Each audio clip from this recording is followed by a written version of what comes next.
দিনটা ছিল শনিবার, আর ওই দিনেতেই ছিল অনেক জায়গায় কালী পুজো, যার জন্য আমরা ওরকম একটা কালী পুজোর দিন দেখে চলে গিয়েছিলাম নন্দিনী মার বাড়িতে। আর সাথে ছিল আরো একটা বোন, আসলে বোন বললে ভুল হবে, আমরা তিনজনে পুরোই বন্ধুর মতো। সো হেই গাইস, ভিডিওটি চালু করছি এখান থেকে। আমরা মার বাড়িতে গিয়ে কিছুক্ষণ বসেছিলাম, তারপরে আমাদেরকে টিফিন দিয়ে দিয়েছিল। আর দেখো এখানে পাগলিগুলো ভ্যাট বকে যাচ্ছে। তো টিফিন করার পরে আমরা রেডি হয়ে গেছিলাম, আর এই দেখো এটা আমার লোক। রেডি হয়ে প্রতিটা পাড়ায় গিয়েছিলাম আমরা মাকে দর্শন করতে, কিন্তু তার আগেই ছ্যাবলামো পাবলিক গুলোর সাথে দেখা হয়ে গেছিল। আর ভিডিওর মধ্যে একটা কাকিমা হুট করে চলে এসেছিল, কাকিমা নিজেও কনফিউজ হয়ে গেছে যে কোন দিকে যাবে। হ্যালো গাইস বলে দে সবাই, ইউটিউবের ভিডিও হচ্ছে।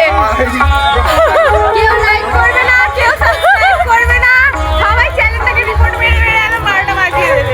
আর দেখতে পেলে ওরা হাত উঁচু করে একেবারে আশীর্বাদ দিয়ে দিয়েছে। আর ওই দিনই ওদের সাথে আমার প্রথম দেখা আর প্রথম বন্ধুত্ব, আর তবুও আমরা খুব হাসি ঠাট্টা করেছি। এছাড়াও বছরের এই দিনটাতে অনেক আমার পুরনো বান্ধবীদের বন্ধুদের সাথে দেখা হয়, যার জন্য এই দিনটা আমি একদম মিস করতে চাই না। আর একটু আগে যাকে দেখলে ওটা আমার অনেক পুরনো বান্ধবী আর তার মেয়ে। আর এখানে দেখতে পাচ্ছ মায়ের রুম, মাকে কত সুন্দরভাবে সাজানো হয়েছিল, আর ভিড়ও হয়েছিল। আর আমরা এখান থেকে প্রায় 5টা ঠাকুর দেখেছিলাম। আর ওই রাতটা কোদ দিয়ে হুট করে কেটে গিয়েছিল, আমরা নিজেরাও টের পাইনি। আর এখানে প্রতিমা নিরঞ্জনের সময় কত ভিড় দেখতে পাচ্ছ। তো মায়ের আশীর্বাদে সকলে ভালো থেকো, সুস্থ থেকো। ভিডিওটা এতটুকুই, দেখা হচ্ছে পরের ভিডিওতে। টাটা।